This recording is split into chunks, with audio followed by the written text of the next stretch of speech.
a very big meeting with lots of leaders from, I think, every country, right? Every country showed up. They're all NATO countries. Yeah. Plus, we have a couple that aren't in NATO that would like to be in NATO, I guess. But, Oh yes, igitondo cyiza nshuti bavandimwe bakunzi ba LTV24 nizere ko mwaramutse neza aho muri mu myanya itandukanye anizere ko mukomeje kugenda mugubwa neza cyane gatanu kuri gagenzi kako mu gihe rero n'ubundi muri Ankara mu gihugu cya Turkiya hakomeje kubera inama y'ibihugu bigize umuryango wo gutabarana ubumwe bw'Uburayi ndetse na Amerika OTAN cyangwa se NATO. Ibintu bikomeje kuba ibindi mu burasirazuba bwo hagati kubera yuko Amerika n'ubundi itirengagije ko iri muri iyo nama n'ubundi iri gucucagira ibisasu mu bice bimwe na bimwe bigiye bitandukanye mu gihugu cya Irani cyane mu majyepfo ashyira n'ubundi uburengerazuba ndetse cyane nk'ahitwa Homogazani, Keshina Islandi, Siriki Islandi ndetse n'ahandi ku nkombe za Hormuz. Ni ibintu bikomeje kugenda rero biteza impagara cyane kubera yuko Irani muri iyi minsi yari mu bihe byo gushyingura uwahoze ari umukuru w'ikirenga w'iki gihugu Ayatollah Ali Khamenei witabye Imana ku 28 Gashyantare uyu mwaka. Ibintu rero bikomeje guteza n'ubundi impagara cyane umutekano w'iki gihugu. Ntabwo rero ari ibyo gusa biri kwera muri OTAN, turaza kuvuga ko kuri ibi bintu bibiri gusa tugiye kuvuga ku ntambara n'ubundi yongeye kubura ikomeje guca ibintu aho Iran iri kugaba ibitero n'ubundi muri Asia bwo hagati hose nk'uko yabikoraga mu minsi yashize. Turaga ku gitero karundura Iran yarayigabye ku masaha ya nimugoroba mu masaha ya 7 za nijoro. Igitero cyageze kikagera n'ubundi mu bice byinshi bigiye bitandukanye aho uyu munsi Iran yongeye kurasa ku bice bigeze kuri 5 icyarimwe. Iran imiraga ibitero ku bihugu bigera kuri 5 muri iyi ntambara n'ubundi iri kurwanamo ikomeye cyane.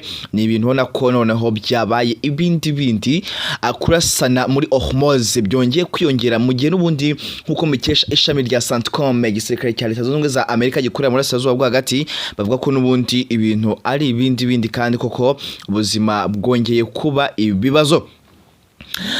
Tugaruka rero kuri ino ntambara imeze nabi cyane. Irahiye yatewe, Kuwait hatewe, Jordani hatewe, Abu Dhabi muri Emirates Zunze Ubumwe z'Abarabu hatewe ndetse na Dubai. Humvikanye urusaku rw'amasasu mu gihe rero n'ubundi iyi mirwano yongeye kubura ku munsi wo kuwa kabiri aho Amerika yatangiye ishinja Iran ngo kugaba igitero ku mato yari maca mu muhora Hormuz, bikarangira rero n'ubundi Amerika nayo yongeye ikarasa n'ubundi kuri Iran. Turabigarukaho cyane n'igitero ngo kiri gukoreshwamo intwaro ziremereye. Ni igitero ubona ko n'ubundi ibintu bikomeje kuba ibindi kubera yuko Iran ikomeza kugenda n'ubundi hakana ko nta gahunda yari ifite n'ubundi yo kuba yarasa ayo mato, ariko n'ubundi Amerika ikanga kubyemera. Ni mu gihe Donald Trump uri mu nama ya OTAN cyangwa se ya summit ya OTAN n'ubundi ibyo ari gutangaza nta kindi ngo nuko agiye gukomeza imirwano n'ubundi kuri Iran ngo kandi ngo noneho akayihisomo ku buryo busesuye. Tugiye kugaruka ko ku buryo burambuye reka tubigarukeho. Turavuga kandi n'ubundi kubiri gutangazwa muri OTAN nabyo turavugaho bike cyane abirahari biri gutangazwa n'impande zombi. Perezida wa Amerika Donald Trump wishimiye n'ubundi kuba yahuye na perezida wa Iran not wa Iran ahubwo wa Libani Auno, ndetse agahura na perezida wa Ukraine Vladimir Zelensky. Ni byinshi bagiye batangaza nawe ndetse ku mbuga ze zigiye zitandukanye harimo True Social X ndetse n'ahandi yagiye abitangaza. Turaka ku inkuru ya Kalas umunyamakuru muri White House, ni inkuru yakoze ku munsi w'ejo ikomeje kucyo gacika n'undi ku makimbirane muri Asia bwo hagati. Turayigarukaho. Ntabwo ari byo gusa kandi hari indi ntambara nayo iri kucyo gacika muri Asia bwa Ukraine muri Donbass, Donetsk ndetse n'ahandi mu burengerazuba bw'igihugu cy'Urusiya, Kursk, Moscow, St Petersburg. Naho ibintu bikakomeje rero n'ubundi kuba ibindi byose turagaruka gatanu kuri kagenzi kako. Mwebwe icyo mbasaba ntimujye kure mubane nanjye gusa. Reka mbanze mbakire kandi bifurize kugira igitondo cyiza. Mbifurize kuguma kugubwa neza cyane, mbifurize kuguma kugira amahoro y'Imana. Bahaye ikaze isesuye ni LTV24, ni Pazo niyo amazina yanjye. Murabimenyereye ko mba mpari rero buri gitondo, buri saha, buri saa sita, buri mugoroba kugira ngo ibintu bigende neza cyane. Mwebwe rero mutubana umunsi ku munsi, mu gitondo mamuzi ko ngomba kuba mpari, saa sita nkaba mpari, ni mugoroba nkaba mpari kabisa kabiswetse ko muri misa y'amakano ko urwaye gatariko ibintu magenda bikemuka. Byose tugomba kugenda rero n'ubundi tubibanamo kandi tukabinyuramo tubamo niko n'ijambo ry'Imana rivuga ngo kugeragezwa k'umukirisitu ngo ni kwinshi cyane ni ibintu rero utavuga ati ni ikibazo. Yes, reka rero nkuko nabibabwiye twihute cyane tudatinze mu nzira, ahubwo dukomeze turebe ngese what going on. Nivuga ngo what going on shiti bavanywe mvuze ngo se niki kiri kujya mbere, ni ukuvuga ngo reka tubirebe. Umugoroba wejo ku munsi wejo Amerika yagabye igitero ahantu hageze kuri 80 mu gihugu cya Irani, ubwo ni kuri Kenshi na Islandi, kuri Siriki Homogazan mu majyepfo muri gihugu cya Irani, ukamanuka no mundi muri Hormuz. Amata agera kuri 30 ya Irani cyangwa se igisirikare cya Irani kirwanira mu mazi RGC Islamic Revolutionary Guard Corps akirwanira mu mazi yararashweho yagabweho ibitero. Ni mu gihe kandi ubundi byinshi cyane byundi byangiritse, abantu barapfuye benshi bakoresheje mesile zigeze kuri 68 ndetse banakoresha indege zitagira abadereva cyangwa se abapilote zizwi nka za drone 165. Izo zose zazimo zigaba ibitero ku butaka bwa Irani. Ntabwo rero Irani yahise yicaranga ituze, yari yarabitangaje imbere yaho ko ntihagira uzigera avogera usugire bwayo. Mu minsi barimo baherekeza Ayatollah Ali Khamenei ngo bagomba kuzahita nabo bakora mu mbarutso. Ku mugoroba rero n'ubundi umutegetsi umwe muri Irani utigeze ushaka kamazina ye atangazwa mu butumwa bwaciye kuri televiziyo ya hariya Tehran bwavugaga ko byanze bikunze, bwari bwanditse mu rurimi rw'igiperse, bavugaga ko byanze bikunze imitwe yose ngishyigikiwe na leta ya Irani, bwavugaga abahuti muri Yemen, yavugaga Hezbollah muri Gaza, not muri Gaza ahubwo muri Libani, akavuga noneho Hamas muri Gaza. Akavuga ati iyi mitwe yose dutera inkunga kandi dushyigikiye nayo dushyigikiye bashyize urutoki mu mbarutso, mwebwe turababuriye ni mutuze kandi mwicare hamwe akugira ngo mukomeze kutugabaho ibitero, kubera yuko byanze bikunze n'ubundi mushobora guhura n'ikintu kitari kiza cyane mugakubitwa n'inkuba itagira amazi. Ibintu rero ubona ko byakomeje n'ubundi kubica bigacika bigateza n'impagara cyane. Ubuzima bwagiye buradogera, abavandimwe buradogera. Nyuma rero yuko ibyo ngibyo bibaye, nyuma yuko ku munsi wejo n'ubundi Amerika n'ubundi ikomeje ibikorwa bya gisirikare n'ubundi mu nyanja Hormuz, aho ngo n'ubundi shaka n'ubundi ngo kuba ngo yarinda cyangwa se yafungura inzira ya Hormuz mu gihe Irani itabishaka. N'ubundi ingabo zayo za Amerika n'ubundi zarashe ku bwato bwa petroli bwari butwaye ibendera rya Irani, nyuma yo kuvuga ko bwari bugerageje n'ubundi ngo kuba burimo bwataka ubwabwo cyangwa se babonaga ngo bishobora guteza ikibazo muri Hormuz. Ibintu rero bikomeje kuba n'ubundi ibibazo bikomeye cyane, kubera yuko uko intambara ibaye bya murabyibuka cyane, ni ibintu bihora biba cyane murabizi. Ahitwa Bandar Abbas, ahangaha rero n'ubundi ni cyangwa gikomeye cyane cya Irani n'ubundi kiri hafi ya Strait of Hormuz cyangwa se umuhora Hormuz, cyabaye ahantu h'ingabo za Irani ndetse n'amato yayo n'ubundi biri kwibandwa cyane, biri kuraswaho cyane ahangaha Bandar Abbas. Ibintu bikomeje kuba ibibazo cyane. Amerika irimo harasa amato menshi intambara Irani arimo agenda hava ahungishwa cyangwa se agenda ubundi nuko ngo mbere hano Bandar Abbas ni ku cyambu amato ya Irani akunda ari babyita guparikaho cyangwa se yego gukukiraho. Noneho rero ukubera ko ariho yakundaga kuba ari intambara n'amato yandi asanzwe, ku munsi wejo 60 muri yo y'igisirikare yahise atwikwa. Bivuga ko ariko ngo nta muntu ushobora kuba arapfiriye muri aya mato kuko ngo nta kintu ngo cyari kirimo, ariko ntabwo turabimenya neza, ntabwo impande zo muzanye ibyo zitangaza. Rero ni intambara ikomeje kubica bigacika. Ibyo rero murabizi yo bibaye, urabizi yo Kursk itewe, murabizi ko iyo Homogazan hatewe, yo Hormuz hatewe, nta kindi kitiba n'ubundi kuri Irani. No kwita yibasira n'ubundi ahagiye hari ibindiro bya gisirikare n'ubundi murasirazuba bwo hagati ahariho hose. Ntabwo Irani yatinzemo, ntabwo Irani yigeze itindamo, kubera ko n'ubundi kurasana hagati y'amato y'intambara ndetse n'ibitero bya za drone na za misile ndetse no gufatirwa cyangwa se kongera n'ubundi gushyiraho ibihano kuri Irani birimo bashobora kuba byongera bigaruka, kubera yuko ejo mu ijambo ryaciye ku mbuga nkoranyambaga cyangwa se n'ibyo n'ubundi umuyobozi wa Amerika avugiye mu nama ya OTAN, yego mu muryango umwe bwo gutabarana w'Uburayi ndetse na Amerika. Ni ibintu wabonaga ko byanze bikunze harimo ikintu kibyihishe inyuma. Aka kamwanya rero akavuga ati intambara n'umundi igomba gukomeza, kandi koko yarabikoze. Rero amakuru avuga ko kano ka mwanya indege y'intambara ya Amerika yo mu bwoko bwa FA-18 Super Hornet ngo yarashe ku bwato bwa petroli bwari butwaye ibendera rya Iran rero n'ubundi nyuma yuko Amerika ivuze ko bwari burimo burenga cyangwa se buteza umutekano muke mu muhora Hormuz. Nta kindi cyabaye, nta kindi cyakurikiyeho. Umunya Iran nawe yakomeje n'ubundi kohereza misile na za drone nyinshi cyane acucagira nk'ucucagira agafumbe kayire hariya mu bihugu n'ubundi by'Asazuba bwo hagati ku mato ya Amerika ndetse n'ibihugu bigiye bishyigikiye Leta Zunze Ubumwe za Amerika mu karere k'Asazuba bwo hagati. Nubwo Amerika rero ikomeje kuvuga ko n'ubundi byinshi byagiye bifatwa n'ubwirinzi bwayo bwo mu kirere, akavuga ati ibitero bimwe twabiburijemo. Ngira ngo nk'ejo Blahe yari yamaze gucana impuruza ku manywa y'ihangwe ibwira abaturage bayo ati muramenye muva ahantu hateje ikibazo kuko byanze ku nzirani igiye kurucucagiraho abisasu. Hari amakuru avuga ko n'ubundi habayeho cyitwa naval clash, ayo habayeho kurasana n'ubundi rero n'ubundi kwa mato mu mazi.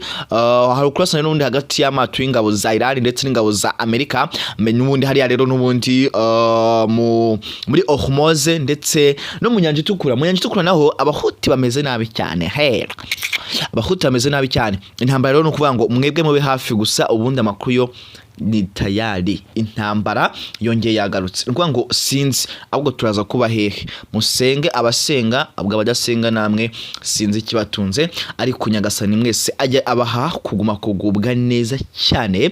Gulf of Oman, mu kigobe cya Oman Amerika yashyize amato yayo y'intambara n'indege za gisirikare hariya mu kigobe cya Oman kugira ngo zirinde amato y'ubucuruzi. Iran nayo ihakoresha n'ubundi ubwato buto bwa gisirikare n'indege zitagira abapilote kugira ngo ihagabe ibitero ewana ku kigobe cya Oman. Nuko ngo iri muza mu majyepfo yo ciye kuri Hormuz gato umanuka mu nkomoko kw'ibumoso. Aya bantu mutazi karita y'isi n'ibyo byabaha amerekezo agatukata ugenda ubona za Iraq, ni hafi ya za Iraq hafi gutyo. Oman rero yajyanye na Yemen. Yes.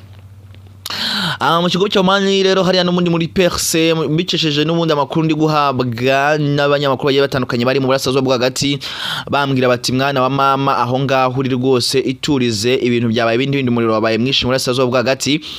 Aka ka mwanya Ifujaira muri UAE hagabwe igitero ntago ari kimwe ahubwo ni ibitero bya za drone na za misile.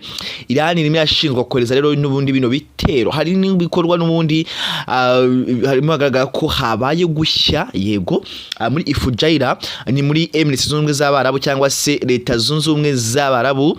Hakaba rero hagabwe ibitero bikomeye cyane. Ndi kubona ni umuriro uguruma, umuriro uri muri aka cyane kubiko bwa petroli bwo muri kare agace n'ubundi ka Fujaira, aho n'ubundi United Arab Emirates iri mu bihugu n'ubundi bifasha Amerika, bityo rero nayo iri kugabwaho ibitero n'ubundi bya misile na za drone bivuga ko n'ubundi bituruka muri Iran magingo ya ngaya. Ibi ngibi Iran yari yabitangaje ku munsi w'ejo, iravuga ati bavandimwe mu gihe n'ubundi Iran ko Amerika ikomeje n'ubundi kuza inkora mu jisho, ibintu yabigize birebire cyane. Mushobora kuza kubona nanjye nkora kandi kantu kadasanzwe, kandi koko yabikoze turimo turagenda tubibona kabisa, aho irimo igenda igaba ibitero ukagira ngo ntabwo iri kurasa ku bindi bihugu ahubwo iri kurasa wenda nko mu mudugudu w'iwabo. Rero iri joro igabye igitero gihuriyeho icyarimwe, ari nacyo kintu cyemeza ko Iran ari igihugu kitavugirwamo habe na gatoya mw'abantu mwe. Iran yaraye igabye igitero icyarimwe gihuriweho direct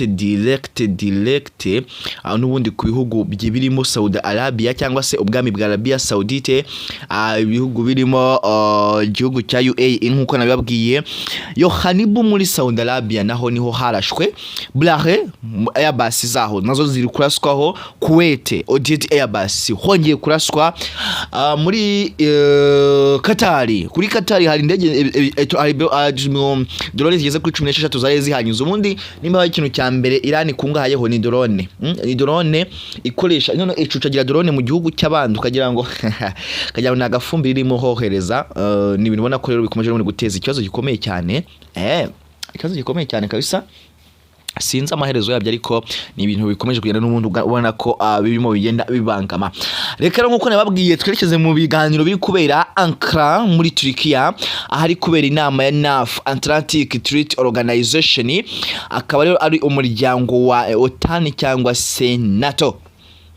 Tuvuga NATO wumva nyine umuryango w'ubumwe bw'ibihugu by'Uburayi ndetse na Amerika wo gutabarana.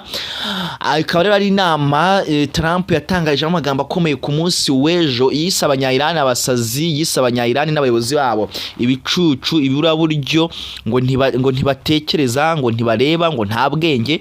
Mu ijambo yavuze ku munsi w'ejo yaritangaje navuga afite uburakari. Yarahagaranye n'uwitwa Michael Rubio uhagarariye ingabo ndetse ari kumwe na J.D. Vance vice president w'igihugu cye, ari kumwe na wa mukwe bita Steve Witkoff. Ni ijambo yavuze rwose yarakaye cyane, ari nabwo yateguje igitero gikomeye cyane kandi gihambaye n'umundi kuri Iran, ababwira ati mwebwe byanze bikunze ndaza kubacucuma, ndaza kubasiga iheruheru iri joro ku itariki 8 z'ukwezi kwa gatandatu kwa karindwi. Ibintu byabaje guteza impagara zikomeye cyane papa, ni impagara zabaye nyinshi cyane.